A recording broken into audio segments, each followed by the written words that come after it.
Welcome to the Week in 60 Minutes, brought to you by Spectator TV and recorded on Thursday, February the 25th. On this week's show, the latest in the SNP psychodrama. Alex Salmond accuses Nicola Sturgeon and her allies of a concerted effort to bring him down. The evidence he thinks supports this claim, which the Spectator went to court to publish, is still not being published by the Scottish Parliamentary Inquiry into this very murky affair. Civil war might have broken out at the top of the SNP, but it's hardly all unity at the heart of Boris Johnson's government when it comes to the union. Katie Bowles will be here to discuss this week's cover story on how Mr. Johnson could still lose the union and therefore his job. We'll look at the Prime Minister's route to lockdown easing, which won't see normality returning, until June, mid-June at the earliest. We'll speak to NAVTAG's Professor Robert Dingwall. And finally, with the government using public information ads to encourage compliance, Rory Sutherland, the Spectator's Wiki man columnist, takes a look at this genre of advertising and asks what makes it effective. So, all that to come in the next hour, as always, if you subscribe to the Spectator's YouTube channel, and why wouldn't you? It's free. You'll never miss a program. Just click the subscribe button or even click it. You can kick it if you want, but definitely click it at the bottom right of the screen now. A very special thanks to Charles Stanley for their continued support of the Week in 60 Minutes this year. Charles Stanley is one of the UK's leading wealth management firms. It's one of the oldest companies on the London Stock Exchange. We're delighted to be partners with them. Now, a drama of Shakespearean proportions is unfolding north of the border. Alex Salmond and Nicola Sturgeon used to be political soulmates. She looked up to him, he mentored her. She was his designated successor as First Minister. Now Salmond is accusing his former protege, not just of misleading or even lying to the Scottish Parliament, but being part of a Scottish government and SNP cabal designed to destroy him. Sturgeon says there's not a shred of evidence to support his claims, but her Crown Office has censored key parts of his evidence, and her SNP is arguing strongly that it should not be published. Of course, it already has been by the Spectator. So why the fuss, you might ask, reasonably? Well, here's the answer. Because unless the Parliamentary Inquiry also publishes the evidence, the inquiry cannot consider it when it comes to its conclusions. Clever, eh?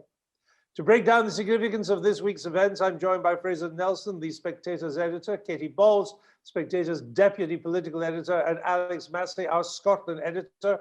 Welcome to you all. Let's go straight north of the border first. Alex, give us an update. Is Alex Salmond now going to testify before the Parliamentary Inquiry tomorrow? All the indications are that he is going to appear tomorrow, Friday morning. But then, of course, all the indications have been that he would appear on several previous occasions, and something at the last moment has always come up that has made it impossible for him to do so. However, this time we are assured that he will testify before the committee tomorrow, and then next week, Nicola Sturgeon will have her say at long last, her appearance having been postponed on as many as half a dozen occasions, as this committee has tried to make its tortuous way through a sort of morass of treacle and made very little headway while trying to do so. So this is after two and a half, 3 years of this saga finally coming to a head, and the implications are possibly explosive. It is entirely possible that this could one day be seen as the few days in which Nicola Sturgeon's career comes to an abrupt end, and with it all sorts of knock-on consequences, not just for May's Holyrood election, but for Scotland and the future of the United Kingdom itself. I mean, it is a fairly big deal. If Mr. Salmond does appear, and I perfectly take your point, we've been here before on many an occasion and it hasn't happened. But if it does this time, Alex, do we know yet if he will be allowed to speak to those parts of his submission which the Crown Office wanted redacted and Parliament has redacted? Because the parts that have been censored, if you like, really go to the heart of the claims he's making against Nicola Sturgeon about misleading Parliament. Absolutely. I mean, one has to think that the committee will be able to inquire about this, because otherwise it seems to me that the point of having Mr. Salmond appearing is sharply reduced or diminished. And you're right that the committee is charged with investigating just how the Scottish Government managed to botch its own investigation into the first two complaints that were made by civil servants against Alex Salmond. A procedure that he took to judicial review, where the judge ruled that it was unlawful and tainted by apparent bias. That is what the committee is investigating. They are not interested, they are not capable, they are not charged with investigating the grounds for those complaints against Salmond or the details of what took place between him and various women. But therefore, as a part of that, one of the key questions, it seems to me, is what did the First Minister know about this investigation and when did she know it? She insists that she knew nothing of it until April the 2nd, 2018, when she was informed of it by Alex Salmond himself at a meeting at her house in Glasgow. Now, there is evidence from court and other areas which suggests that actually Nicola Sturgeon knew about this some days previously. And that there was a meeting between Alex Salmond's former Chief of Staff and the First Minister and members of her office, which was arranged by the First Minister's office precisely to discuss the investigation into the complaints against Salmond and the charges against him. So if that is the case, and we only have Mr. Salmond's word and those of his allies for it, then to the layman it looks as though Nicola Sturgeon has been guilty of misleading Parliament and the media on multiple occasions. Now, she will argue that it's only 3 or 4 days and it doesn't really matter here very much, but it seems to me that it is quite possible for Nicola Sturgeon to have had a much greater awareness of this investigation for some weeks, perhaps even months earlier than she has hitherto said. And that means that really it is her integrity, her truthfulness, that is the matter for inquiry in this regard. And that, it seems to me, poses a rather greater problem for her. Well, certainly knowing weeks in advance, I think it would be reasonable to conclude, Alex, come to the meeting on this crucial month of March leading up to the meeting on April the 2nd, 2018 with Alex Salmond in Glasgow, which turned out to be a government meeting rather than a party meeting, as originally claimed, because her husband turned up at the house but didn't go to the meeting because he thought it was a government meeting, and he's chief executive of the party and didn't belong there. But we know that the meeting that was fixed between Jeff Aberdeen, Mr. Salmond's former chief of staff, and and Nicola Sturgeon in Holyrood in the First Minister's office, that in itself had been, the arrangements for that had begun with Jeff Aberdeen meeting her, Nicola Sturgeon's chief of staff, at the beginning of March. Now, surely it beggars belief that her chief of staff would not have said in fixing the meeting with Jeff Aberdeen that he's coming to see you, First Minister. It surely beggars belief that she wouldn't have said, and it's to talk about the complainants against his behaviour. Well, I rather agree with you there, Andrew, yes. But then in the same way, I find it extremely difficult to believe that you have in late 2017, two civil servants register concerns and then subsequently complaints about their experiences at the hands of Alex Salmond, and I find it quite hard to believe that nobody in the Scottish Government thinks it is sensible, prudent or necessary to inform the First Minister of this. And yet that is something that we are asked to believe. I find that quite incredible, given what I know about the closeness of the SNP, about the way in which Scottish politics, a very small, tightly knit circle of people in which everybody knows everybody and everybody knows a lot of other people's business, the way in which Scottish public life operates leads me to think that it would be quite extraordinary for the First Minister not to be included in some of those discussions. But that is what we are told, and perhaps the First Minister has a satisfactory explanation for all of this. She promises to deliver that next week. She insists that at no point has she done anything wrong or dubious or improper, and that her concern has always solely been to ensure that the complaints made against her predecessor are properly investigated, that it would have been a dereliction of duty for her to have allowed those complaints to go uninvestigated, if you like. And I think people can agree on that, obviously, and they can further agree and accept that this was obviously, in many ways, a very difficult moment and series of choices for Nicola Sturgeon to have to make. But nevertheless, the central issue at play now is whether she has been telling the truth to Parliament or not. And that is quite distinct from questions as to whether or not she, sought to intervene in the investigation. So the charge is not actually one of any sort of interference in the investigation necessarily, but of not telling the truth or being candid about her involvement in the investigation. As, that old cliche, the cover-up is worse than the crime. Well, it's cliches become such things for a reason, because they frequently contain a degree of truth. As you just said, the Watergate question, when did you know? What did you know and when did you know it? That was Senator Baker's crucial question throughout the Watergate hearings. Let me bring Fraser in here now, because Fraser, there's something I think most of our viewers won't understand, and that is that the Scottish Parliament published Alex Salmond's submission, but then under pressure from the Crown Office, withdrew it, agreed to a whole range of redactions about some quite crucial areas that Alex and myself have just been talking about there, and then republished it with all these redactions. And yet, unredacted, bar for one redaction, the whole submission is on the Spectator website. People just won't understand how these two things, Fraser, can exist in tandem. Well, there's two extraordinary things about this. The first is, of course, why would you bother redacting something already in the public domain? And the answer, as you said earlier, Andrew, is that if it's not published in their version of the inquiry, then Alex Salmond can't really talk about it. It basically censors it, not just from his evidence, but from the evidence he's about to give tomorrow. And also, it gives, if it's published, it gives him legal cover. If they've redacted it, then Alex Salmond feels he'll be legally exposed, because it's not like Westminster, where anybody can say anything in a Westminster inquiry in the House of Commons. They've got legal cover, they've got parliamentary privilege. That doesn't exist in Scotland.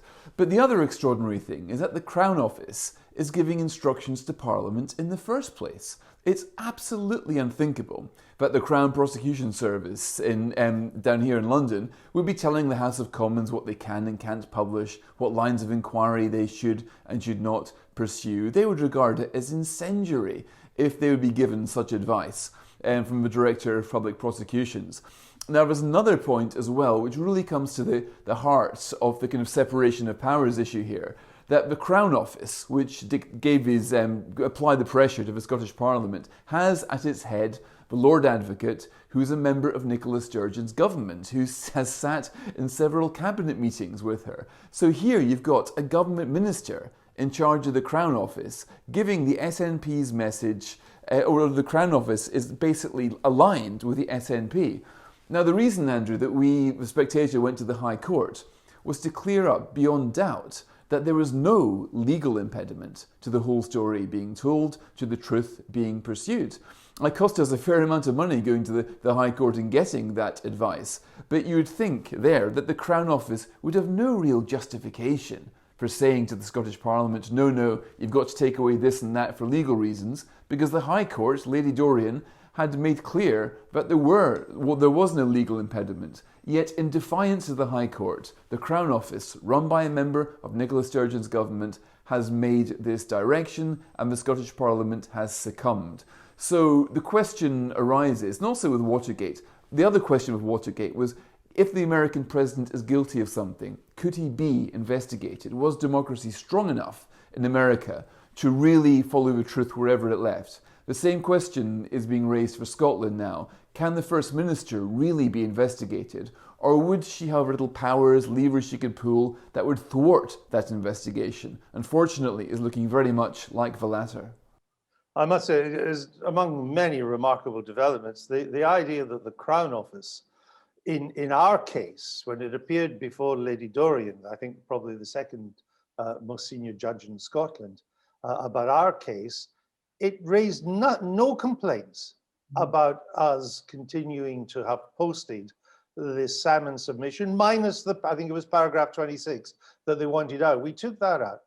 And yet, when the Scottish Parliament does it, they go back, Fraser, to the Parliament and say, no, you can't publish. There's whole chunks of this you can't publish, even though they didn't raise that with us. And when the Lord Advocate yesterday in the Scottish Parliament was asked about this, the head of the Crown Office, the person, as you say, that sits in Nicola Sturgeon's cabinet, when he was asked about what had changed between not raising it in the Spectator case and then putting the heavies on the Scottish Parliament a week or so later, he just wouldn't answer the question. Well, exactly. His whole performance there just showed how unaccountable he really is to Parliament. All of his answers were very cursory, and he just didn't feel accountable. But under the Scottish system, he basically isn't. They can get away with this. There is, of course, absolutely no answer to the question he was asked. Like, if they were worried that Alex Salmond's evidence somehow transgressed the law, somehow exposed the claimants to identification, of course they'd be writing to us. They'd be asking us to take it down. Or they might have mentioned it to the High Court when this exact case was being considered.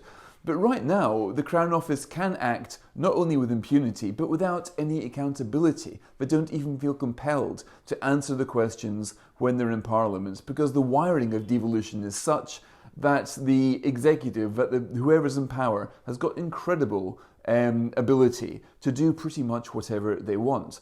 And that's why this episode is not chilling. It's so chilling. It's not chilling because what Alex Salmond says is true. I've got no idea if what he says is true or not. It's chilling because we're finding out how easy it is to stop Parliament asking questions that the government doesn't want raised. That's happened time and time again, shamelessly, and without any kind of comeback at all so far. I want to bring Katie in a minute, then go back to Alex. Before I do, the Lord Advocate could have answered that question yesterday. But the answer, I would believe the correct answer, would have caused yet another crisis, because I think the correct answer is we don't care that the Spectator's published it.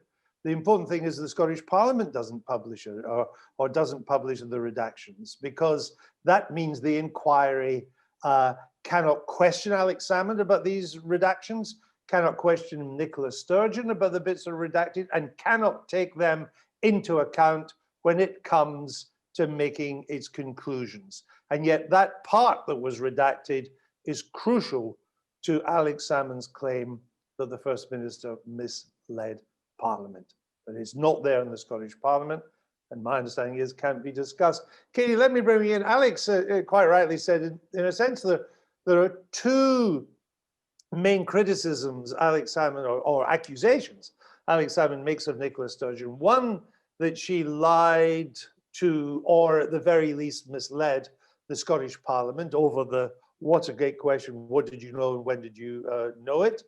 And the second is that she was part of a kind of cabal trying basically to destroy Alex Sturgeon. Let's park that one and go back to the misleading Parliament. In London, in Westminster, almost certainly if a Prime Minister was found to have done this, it's a resigning matter. Are you clear that it would be one in the Scottish Parliament? No, I think the expectation would be that Nicola Sturgeon, if she was found to have misled Parliament, it is, as you say, a resignation offence. I think it is widely seen as that if you mislead Parliament. Even in Westminster, though, when we recently had a minister in the form of Priti Patel, and the ministerial code wasn't completely clear that that was followed.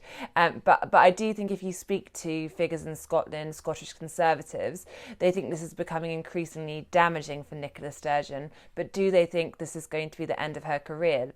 Look, everything is possible, but I get the greater sense that they see this as something that could cause a serious dent in terms of the SNP's reputation, Nicola Sturgeon's reputation personally, and it could be the start of an unravelling rather than that moment. But it's unpredictable times, of course, so there is always that chance. But I think all the things we've seen so far in terms of the push to make sure the Scottish Parliament cannot look or ask certain questions shows what you are up against when it comes to what you would expect to be the right thing to do. Alex, what's your view in what I guess we should say is the unlikely event that the parliamentary inquiry is quite explicit, that the First Minister did mislead or even lie to Parliament Would she have to resign if that was the conclusion? Well, ordinarily, yes. I mean, First Ministers have had to resign for much lesser offences than that, and other Scottish political figures, even in the short history of the Scottish Parliament, have also seen their careers terminated for much flimsier offences than anything that Nicola Sturgeon might credibly be accused of. And so, if you view it from those, in that sense, that, there is ample precedent for her going, but, these are not the usual circumstances. This is an extraordinary situation and an extraordinary moment in Scottish history too. There is an election to Holyrood in May. An opinion poll out today shows a little bit of fragmentation of the SNP's support, but still suggests that the party would win an overall majority in that election, with all that then entails in terms of the national question about independence, the future of the United Kingdom and so on. And remember, for an awful lot of voters, that is a much, much more important and bigger question than the fate of Nicola Sturgeon or whether she's telling the truth or not. And so I suspect that she might well feel that she could tough it out, if you like, because if she makes it clear that she wouldn't be going anywhere, well, who's actually going to do anything? Who is in a position to actually change that reality? And it's not clear to me that there would be anybody in a position to do that. That obviously, if it were to be the case, would, I think, further undermine and tarnish the respectability and the authority of the Scottish Parliament and of Scottish politics more generally. But it is an unavoidable truth that this is now becoming a very partisan fight. It's not just a question of establishing the truth of what happened or maybe didn't happen in this whole rather squalid affair. It has become a partisan fight with Conservative and Labour MSPs, demanding Nicola Sturgeon's head, essentially, because they see that this scandal might deliver it to them in a way that the electorate, damn them, will not. Ask you this, Alex. Then I go to Fraser, and then I can let you two get on with your day, and I'll keep Katie hostage because I want to ask her about what's happening inside Downing Street about the union. So my question to you is this, Alex.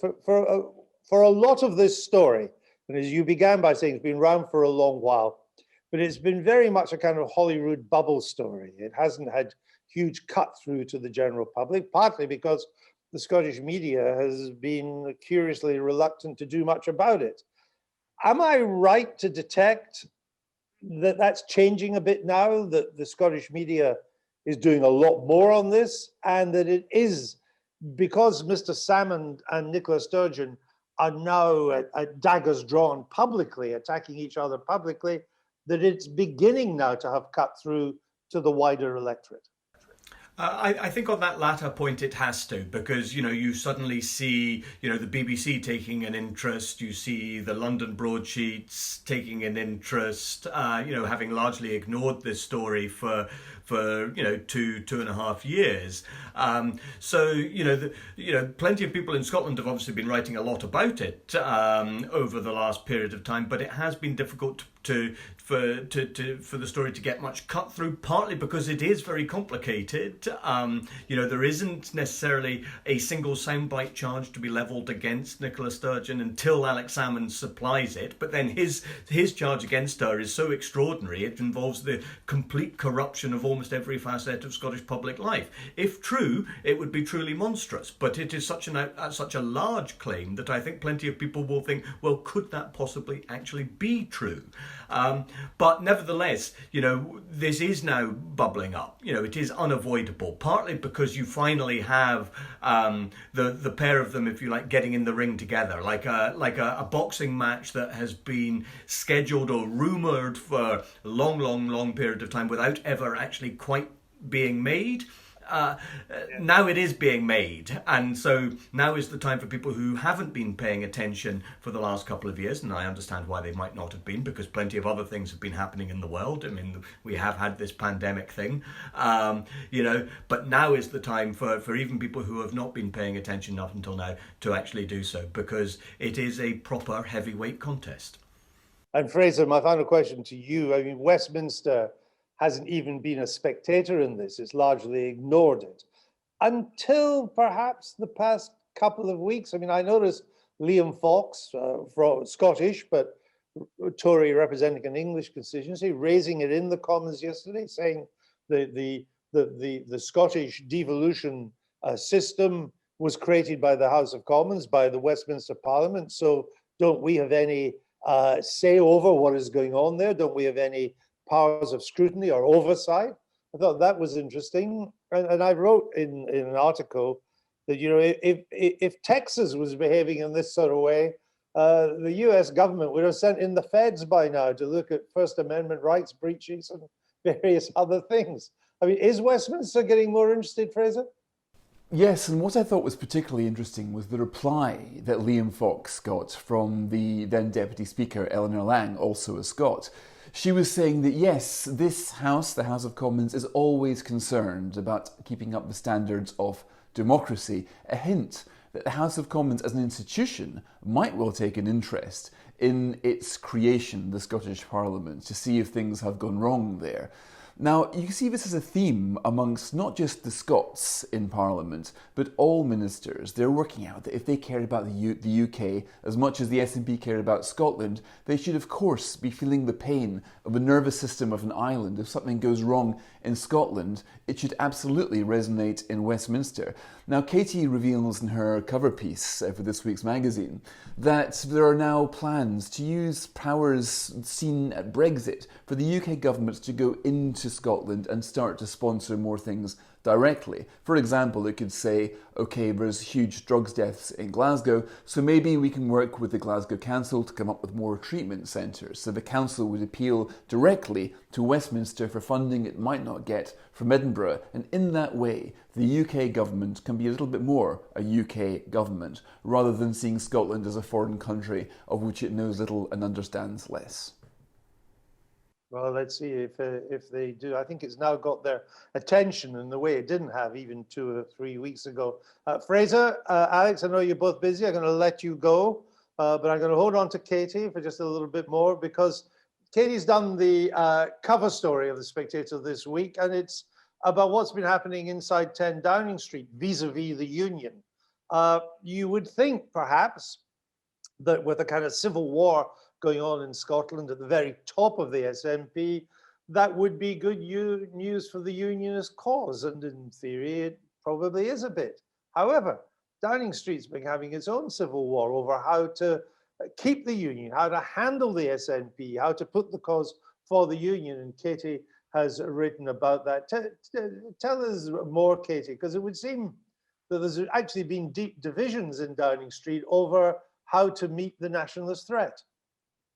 Yes, not to be outdone, the Westminster government have kept themselves rather busy with their own factional infighting in recent weeks. And we have a situation where that is now affecting the union policy. So there have been various reports over the weekend about Boris Johnson's court or Queen Carrie's court, depending who you read. But ultimately, what happened last Friday was that Oliver Lewis resigned as the head of the union unit after just 2 weeks in the job. And earlier that month, they'd actually lost Luke Graham as head of the union unit. So 2 gone in 1 month, which I think does just point to the disharmony when it comes to how you get a coherent union strategy in Downing Street that works with other departments. Now, the departure of Oliver Lewis was as much to do with personalities and the Vote Leave faction, the rise of the Govites or Friends of Carrie Symonds, and it all boiling up. But when you look at where that leaves us now, there's a situation where Oliver Lewis had a strategy, one that he was supposed to present to government advisors the evening that he instead quit his job, which was an aggressive strategy to take on the SNP, try and stop them from winning a majority in the Scottish Parliament elections, close the door firmly on a referendum, have a 40-person strong union unit, a little bit like a Vote Leave campaign, some would say. But this is all gone now, and instead we are getting a cabinet committee, the end of the union unit as far as we can tell, or at least as we have known it, and a debate has reopened on how exactly you should have this message on the union, a Gove approach, which is a softer approach, or a more confrontational one. And I have to say right now, very few people know.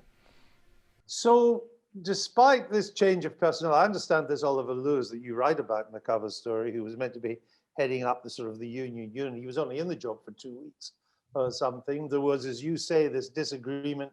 Michael Gove, hailing from Aberdeen himself, wanting to love bomb the Scots with the union propaganda. Mr. Lewis wanting a much take no prisoners, much tougher line in dealing with the SNP and the separatists. We've seen he's now gone. His predecessor went before that. Michael Gove's position seems to change every second week in terms of what he does for this government. We don't know yet, you're telling us, Katie, what the Johnson government's strategy is for preserving the union. No. Cabinet ministers believed they understood the strategy because Oliver Lewis has started to present it to them. I think there were some that quite liked this strategy because they thought it was simple. It wasn't too overly intellectual. It would, finally take a tough approach to the SNP. No more apologising, no more devolution, things like that. Giving more powers. But now you have a point where it does appear that Michael Gove's position is in the ascendancy on the union. We're hearing that Boris Johnson might soften his tone, start talking about a reckless referendum rather than a never referendum. And I think as soon as you start talking about a reckless referendum, you're moving to the Michael Gove approach, which is say no to a referendum, but because it is not the time now, rather than there can never be a referendum because it was once in a generation, which is more the Lewis view. And there is a cabinet committee where we are going to see the Prime Minister take charge. Apparently this is now the time for him to take charge on the union, but different views amongst the ministers on it. So I still think that if you look at it in the sense that it really is a perilous moment for Boris Johnson if Nicola Sturgeon wins the majority in the Scottish Parliament elections. Matters at that point, in a way, could be taken out of his hands. It becomes an issue of legality. It could go to the courts. So this is a very important time, yet there is no cohesive strategy or agreement right now, and we still seem to be vaguely in the debate stage. There is one area, final question to you, Katie, where a light bulb seems to have gone on in Downing Street or in government, and that is that it's suddenly dawned on them properly, because they all belong to the Department of Slow Learners, that it doesn't matter how much money, extra money you pump into Scotland, if you do it through the Scottish government run by the SNP, they will say two things. One, they'll take the credit for the money when they spend it, and secondly, they'll say it's not enough. Doesn't matter how much it is, it's not enough. So we get the credit for spending it, but by the way, it's not enough because that miserable Westminster didn't give us as much as we need. They've now realized that in the way the European Union used to spend money directly, and you would see the little European Union flag brought to you by the European Commission or whatever, that the London government is going to spend money directly in Scotland. Is that correct?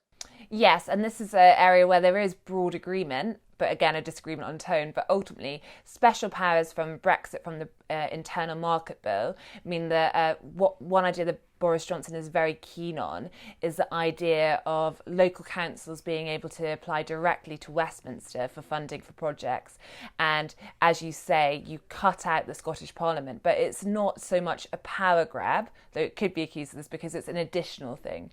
So you could say we are funding this, this drug centre in Glasgow because you need that, rather than taking powers away. It's adding powers on in terms of what Westminster can do, and it has a lot of support. I think the question is, do you say it in the sense of we are funding this drug centre because the SNP is useless and that's why we've stepped in? That's one approach. Or the Gove approach, I think, would say we're funding this because we at Westminster love Scotland and you deserve it. They still have a lot to decide yet, it's quite clear, including who's actually going to head up the pro-union campaign. Katie, thanks for joining us. It's a great cover story. It really takes the lid off what's been happening inside Downing Street. So it's well worth a read. Back to pandemic. We managed to avoid it in this broadcast for a little bit, but there's no avoiding it. In England, the Prime Minister's finally announced the long-awaited route to easing the lockdown. Under it, most COVID restrictions in England will be gone by June the 21st. That's the plan. Anyway, it's slower than some were hoping, but just how costly will 4 months be of lockdown? Joined now by Kate Andrews, our economics correspondent. She's editor of our daily lunchtime briefing, which has got lots of stuff about COVID in it. It rounds up all you need to know about the latest COVID numbers. So let's go straight to Kate. Thanks, Andrew. All of the COVID data continues to move in the right direction. As you can see from this first slide, the 7-day rolling average for cases is now back to where we were in roughly late September last year.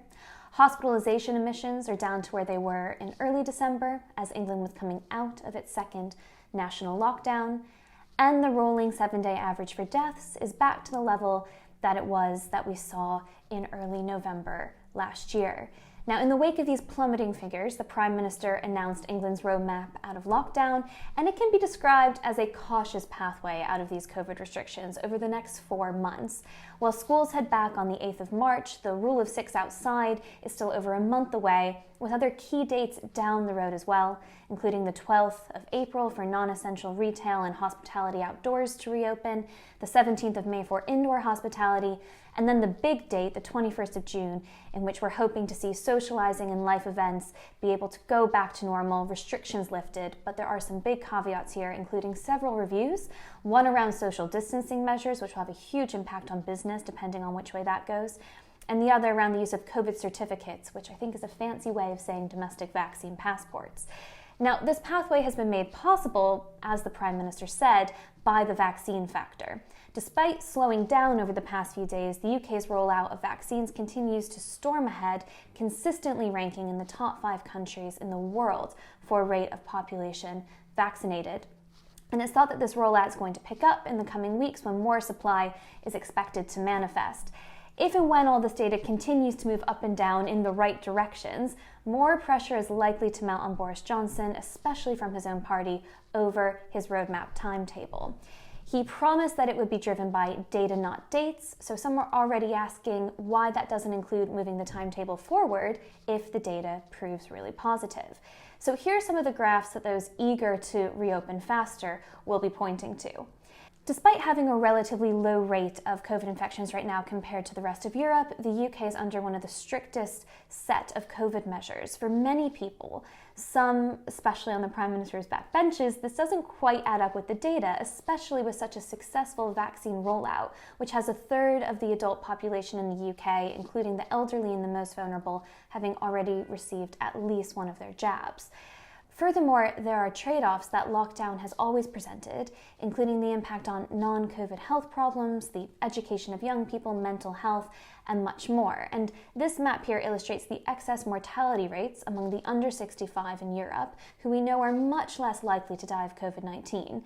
And this map certainly reflects the impact of the virus, yes, but also the impact of lockdown measures and the unintended harms that they can cause. And then, of course, there's the hit to the economy. Earlier this month, the Office for National Statistics confirmed what we already had evidence for some time, that the UK's economic hit was among the worst of the big economies in 2020, with GDP falling by nearly 10%.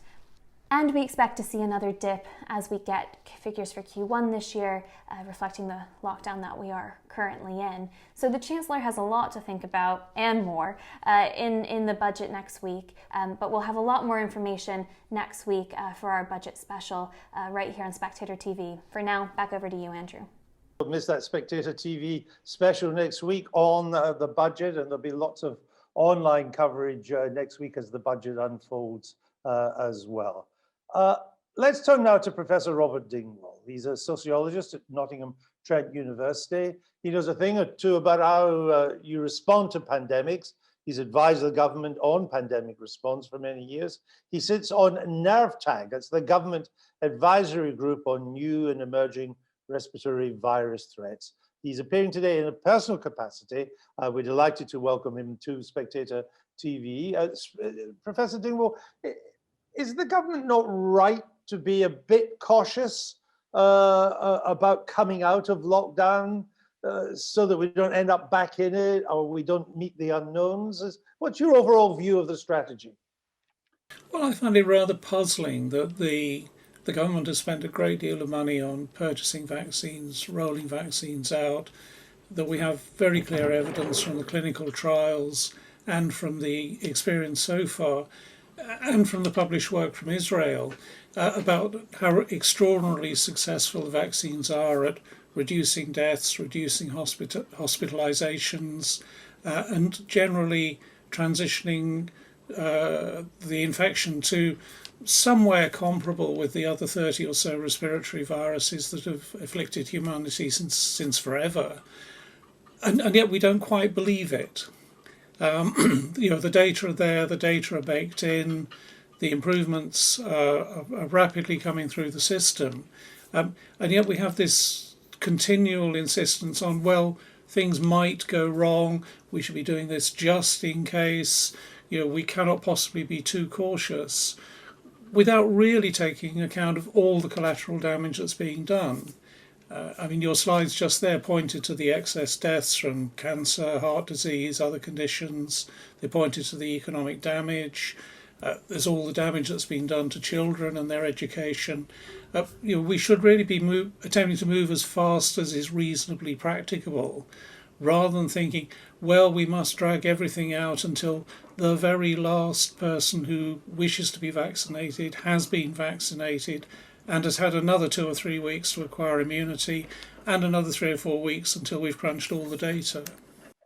Do you have a view then on where the government could move more quickly out of lockdown and move more quickly towards at least a semblance of normality? What should it be doing, in your personal view, that it's not doing at the moment?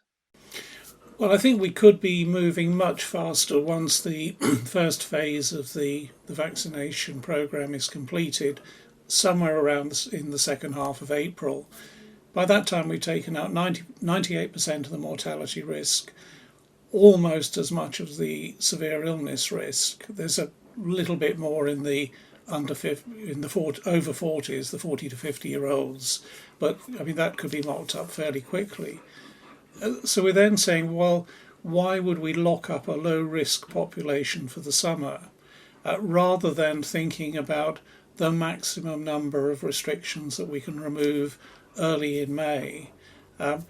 You might say, well, it's only 6 or 8 weeks coming forward, but those 6 or 8 weeks are going to make a great difference to the economy. They're going to be an opportunity for the health service to get going on the catching up with the backlog of elective surgery at a time when business is getting quieter. There's a chance for the overstressed staff of the health service to get a little bit of space to relax and recover. And I really don't see the justification for postponing everything in way into the summer, when there is, obviously, one runs small risks, but there are tolerable risks of moving much more quickly. So what did you make of the SAGE warning, the famous SAGE advisory body to the government, with Neil Ferguson, probably the most famous member of it, on that, saying this week that if you ease too much before Easter, it could lead to 55,000 more deaths, they projected. Well, what do you say when you see something like that? Well, I think it's very hard to see where these numbers are coming from. The problem with models is always that they're only as good as the data that you put into them and the assumptions that you make to join that data up. And the modelling that we've seen so far, it's made unrealistic assumptions about the uptake of the vaccination and the effectiveness of the vaccination, and the models haven't really been corrected to allow for that. It's made unrealistic assumptions about fatality rates, which have been falling with the improvements in treatments since last year. And you can play with the numbers, you can produce a reasonable worst case, but we tend not to hear what's the reasonable best case. And since we're heading down towards, maybe 100 deaths a day from COVID within the next couple of weeks, it's very hard to see where all those excess deaths are going to come from. Do you see any sign in the government's announcements and in its deliberations that it could take this view that it begins down the path that it has already explained, but it looks and says, hey, this is actually going better than we thought. We could speed this up a bit. Is there any chance that could happen? Well, I think there are certainly opportunities for that. If the lines on the graph continue in the same direction for another 2 or 3 weeks, I would imagine that some Conservative MPs will be asking very serious questions about whether they should vote for the renewal of some of the powers at the end of March. And I think the position is quite clear that the government will only move faster if there are people pushing them to do so. And the people pushing them to do so will be pushing against some very formidable obstacles in terms of the risk aversion of some ministers, the risk aversion of some scientists. And I think there's sort of sense that the political elite, the scientific elite, the country's elite have really been very comfortable. We could all work from home. We've got big houses and we've got gardens, and we're really disconnected from the lives of the people who are serving us, the people who are doing the deliveries, working in the shops, working in the food processing plants. And they deserve to have their lives thought about too, and what it would take for them to be released from the sort of confinement that we've imposed over the last year or so. It's certainly true that those coming up with the confinement are not those who bear the brunt of that confinement. I think that's true in the political and the scientific elite and the media elite as well. They're all not bearing the brunt of it.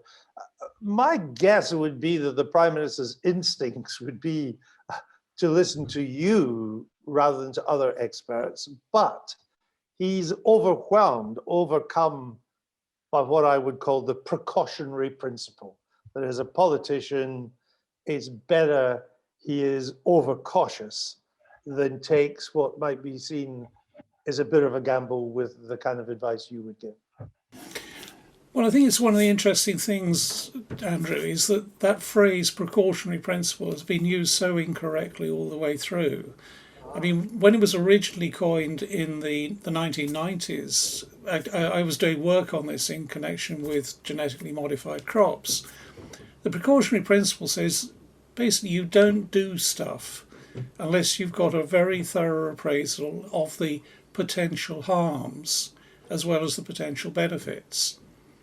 And all the way through, we've really failed to give as much attention to the harms of policies as we have to the alleged benefits.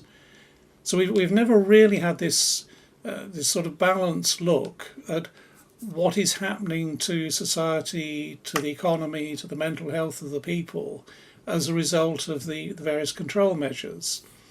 Now, in part, that's because the Whole Sage Network was set up with a single issue focus, stop COVID. And the people involved with it are not asked to consider the wider impact of their actions. And I think that has skewed the advice coming to government. It's meant that there's been perhaps less open debate than there should have been within the scientific community as much as within the political community. And that the result of that is this sort of drift towards,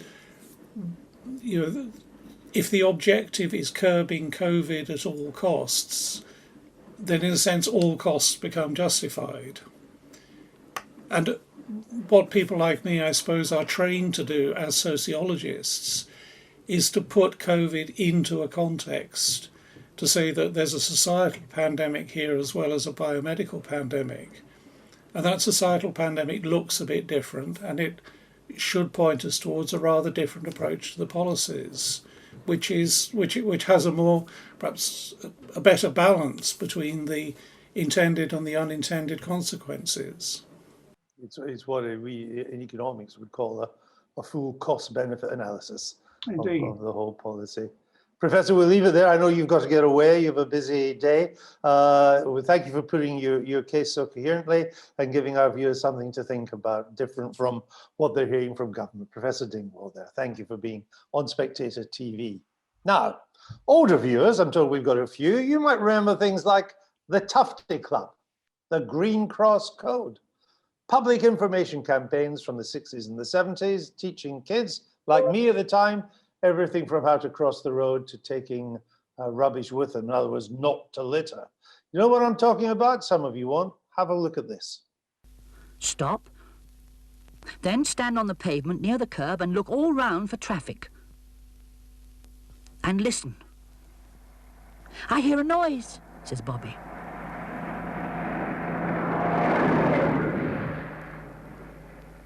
When the lorry has gone, they all look round and listen again. All the traffic has gone now, so we walk straight across, looking and listening all the time. But always with Mummy, says Mrs. Fluffytail. So why am I talking about this? Well, in this week's issue, Rory Sutherland, the Spectator's Wiki man columnist, vice chairman of advertising company Ogilvy, writes about these public information campaigns and how they worked, why they worked, what was it about them, and what we can therefore use in the age of COVID and the pandemic of lockdowns. Rory, you brought back many memories in your column in the magazine. I remember these as well. We all knew them as kids. Indeed, we knew the rhymes and the songs. Looking back, when you think it was an age of where advertising or public information was not nearly as sophisticated as we think it is now, actually, it was pretty sophisticated and pretty effective. Yeah, I mean, I think the interesting thing is that, very simple insight, which I think anybody who has children will understand, is that your children don't listen to a word you say. They almost discount any information that emanates from parents. But an animated cat, as in Charlie Says, or the Green Cross Code Man, can be made to work, or indeed Tufty the Squirrel for younger children. And I think there's a very interesting wider question here, which is that government is so dominated by lawyers and economists that it looks to solve every problem either through legal compulsion or through economic incentives. And outside a pandemic or an emergency, it loses sight of the power simply to cajole and persuade in a helpful way. Government has fairly large powers of persuasion simply because if we're encouraged to do something for the public good, monarchy actually performed this role with the introduction of variolation. So Mary Wortley Montagu persuaded the royal family to inoculate their children against smallpox, and it became the fashion. And I think the excessive dominance of lawyers and economists has a significant problem in that they always define every problem, first of all, in legalistic or economic terms, and forget the power of voluntary collective action. It's interesting too. People are always very wary of what was called the nanny state. Yeah. Spectator readers, above all, I would suggest, are very wary of the nanny state. But when you see these, the Tufty Club and the Green Giant, or whatever, when you see these, you don't really think of them as nanny state. And I don't think we did at the time either. We think of them as, this is sensible and helpful advice that will be good for me and good for society. I mean, there is presumably, if you take the example I gave in the article of a piece which featured, it was actually done by the British Heart Foundation, but it featured Vinnie Jones telling people how to administer help to someone who is suffering a heart attack, CPR. And everybody assumed completely wrongly that this meant mouth-to-mouth resuscitation. And I'm sure plenty of people died because of social embarrassment. It's one thing to actually stand on top of someone and pump their heart fairly vigorously and rhythmically. It's another thing to put your mouth straight onto theirs. Indeed. And so that was simply a useful bit of information, which we're all better off knowing. And given that the government spends 45% of GDP, and yet it has an ad budget which is smaller than Specsavers and B&Q combined, all I'm saying here, I'm not suggesting this solves everything, but that we're under-communicating. Almost certainly. And there would be ways of encouraging people to make better, not to miss doctor's appointments, other things which can be established as a useful social norm. What was interesting is that Deirdre McCloskey, who's generally a right of centre economist, agrees with me in this. That actually she's in favour. There was an economist called Eleanor Ostrom who won the Nobel Prize, the first woman to do so, and until recently the only woman to win the Nobel Prize for economics, which I think is significant in itself. And she spoke quite a lot about how you design societies and groups so as to maximize cooperation. And I describe that as akin to painting the lines on a car park, okay? Okay, even fanatical libertarians don't mind when they go into a car park. They may prefer it's a privately run car park, but they don't mind that someone paints lines on the tarmac. Okay, I mean, if you want to be an absolute psychopath, you can park at the diagonal across two buildings. But it just helps everybody behave in a way that solves a coordination problem. And so I think there's far more room for what you might call painting the chevrons on the motorway. So just an interesting, very recent example. We've spent a lot of money on smart motorways. And they're not an altogether bad idea, but not a penny's been spent teaching people how to use them. It's true. In fact, I don't think most people know what a smart motorway is. People don't know what it is. They come onto a motorway, there's some bizarre gantries. Now, if you've spent $1 billion on roads, it isn't that crazy to spend 10 million explaining how they work. And so an example would be actually with smart motorways, there's a deeply counterintuitive thing, which is by minimizing congestions and by minimizing tailgating, the slower you drive, the sooner you arrive at your destination. Now, it takes a bit of a leap of the imagination to understand that principle, because we generally drive on the principle that the faster we go, the quicker we'll get there. But if smart motorways both had a maximum speed and a recommended speed, and you explain to people, if you obey this injunction and the recommended speed, you're much less likely to end up in gridlock, and therefore you might arrive sooner, I think people would buy into the general notion. But there's been no attempt to do that. How would you compare the quality of our public information messages now compared to the historic ones that we were talking about? Are they as good, or were they better then? It's interesting because this is the distinction I make between a bossy state or a nanny state and a useful state.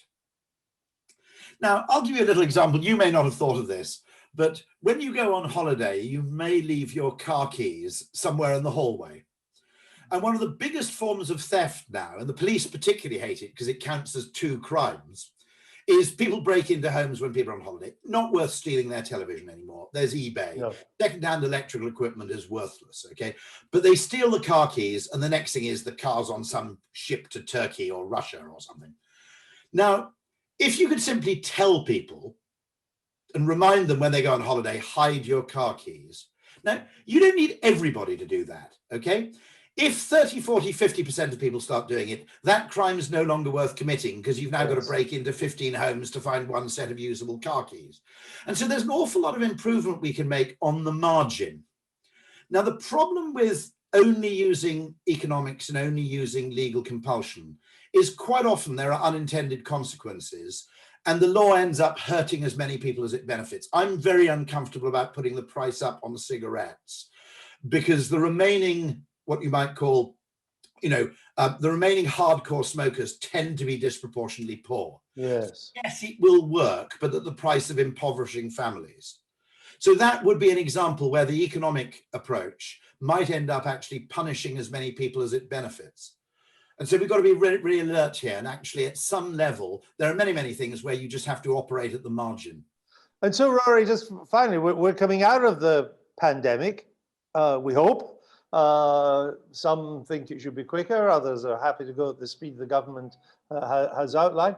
We're hoping that the economy will pick up as well. We're hoping that the vaccines will work and the pandemic will never be eradicated completely, but it will be something that we're on top of. Now, what would be a good public service message to encourage this process? You could encourage people to take advantage. Very weirdly, actually, I went to Zoom, the company, about two years ago before the pandemic and said, what would you charge to give an account to everybody in the UK? In other words, rather than being a B2B company, you became a B2G company. So one useful thing we could do is encouraging some degree of remote working and also encouraging companies to hire more widely. Because actually the concentration of wealth in London doesn't really matter if the salaries are being spent in Bradford, okay? Yes. To a great extent, if we want a levelling up agenda, we have a technology here which we're sitting on, which could help attain that end. Now, you can't mandate for that. I think it's fair to say. You could incentivize it, but it would be slightly dubious. But what you undoubtedly could do is you could set an example and generally encourage the practice as being economically beneficial. Very interesting. Let's hope somebody in government is watching and takes that up. And of course, for any aspiring actors, who think that public information films are beneath them. You point out, Rory, that the giant in the green cross code, the tall, the 6'7" chap, he went on to become Darth Vader. Yeah, he started off working with a colleague of mine on Bullworker direct response advertisements, graduated to the Green Cross Code Man, and ended up as the body, not the voice, of Darth Vader. And that's vital to understand because he had a strong Bristolian accent. And the world's not yet ready for a supervillain who goes, actually, being as I am your father, Luke. And even I know that another person to play the voice. Even I know that Darth did not come from Bristol.